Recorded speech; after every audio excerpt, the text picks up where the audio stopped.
আসসালামু আলাইকুম ইয়া রাহমাতুল্লাহি ওয়া বারাকাতুহু।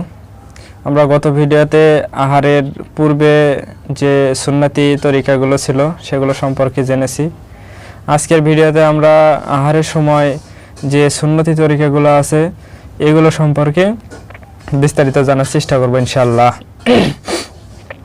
রাসূল সাল্লাল্লাহু আলাইহি সাল্লাম যেভাবে আমাদেরকে খাবারের মাঝে আল্লাহর ঐকট্য, আল্লাহর সন্নিকটে যাওয়ার যে তরিকা দেখায় দিয়েছেন, আমরাও সেই তরিকাই অবলম্বন করব ইনশাআল্লাহ, যাতে আমরা সহজেই আল্লাহর ইবাদতে মশগুল থাকতে পারি। সেটা হোক খাবারে, হোক সেটা কর্ম, এবং যে কোনো ক্ষেত্রেই হোক আমরা যত আল্লাহর ইবাদতে মগ্ন থাকতে পারি।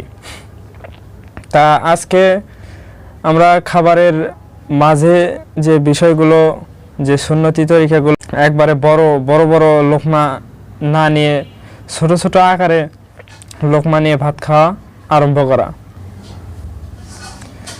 শুরুতেই খাবার বিসমিল্লাহ বলে শুরু করা এবং আলহামদুলিল্লাহ বলে শেষ করা। কিন্তু বিসমিল্লাহ এমনভাবে বলতে হবে যাতে আপনার এই কথাটা, এই আল্লাহর এই বাণীটা অন্য কেউ সহজেই শুনে, সেও সহজেই যাতে বলতে পারে যা বিসমিল্লাহ, এবং সে যাতে শেষ করে, খাবার শেষ করে বলতে পারে যে না আলহামদুলিল্লাহ, অর্থাৎ সমস্ত প্রশংসা সেই সিপ্ত সানা, তারই দাসত্ব, তারই বন্দিগি যাতে প্রকাশ পায় আপনি খাবারের ভিতরও। আর খাবারের ভিতরে আরেকটা বিষয় হলো প্রথম লোকমায় লবণ সংযুক্ত করে খাওয়া। আমরা এখন ইদানিং স্বাস্থ্যবিজ্ঞানে অনেকে বলে যে লবণ খাওয়া যাবে না, কিন্তু আল্লাহর রাসূল কিন্তু লবণ খাইতেন। লবণ লোকমার সঙ্গে অনেক সময় লবণ খাইতেন এবং শেষ লোকমায়ও লবণ খাইতেন।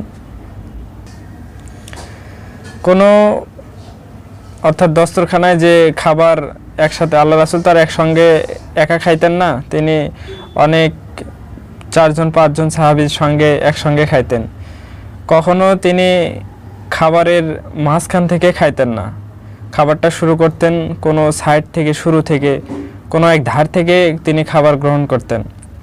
তবে একটা ব্যতিক্রম বিষয় হলো, যদি ফলমূল জাতীয় কোনো খাবার থাকতো তখন তিনি ইচ্ছা মতো যেখান থেকে ইচ্ছা সেখান থেকেই সে নিয়ে খাইতে পারতেন। হাদিস শরীফে একথাও বর্ণিত আছে যে শেষ লোকমা অবধি, অর্থাৎ হাতের আঙ্গুলে লেগে থাকা যে আহার পণ্যদ্রব্য, এগুলো চেটে চেটে খাওয়ার মানে সুন্নাত রয়েছে। আল্লাহর রাসূল, আল্লাহর হাবিব, তিনি তার আঙ্গুল মোবারকদ্বয় সুন্দর করে চেটে চেটে খাইতেন এবং সর্বশেষ নিয়ামতটুকু সে উপভোগ করতেন। অর্থাৎ আল্লাহর প্রতিটা ক্ষুদ্র ক্ষুদ্র কণায় বরকত, নিয়ামতে ভরপুর।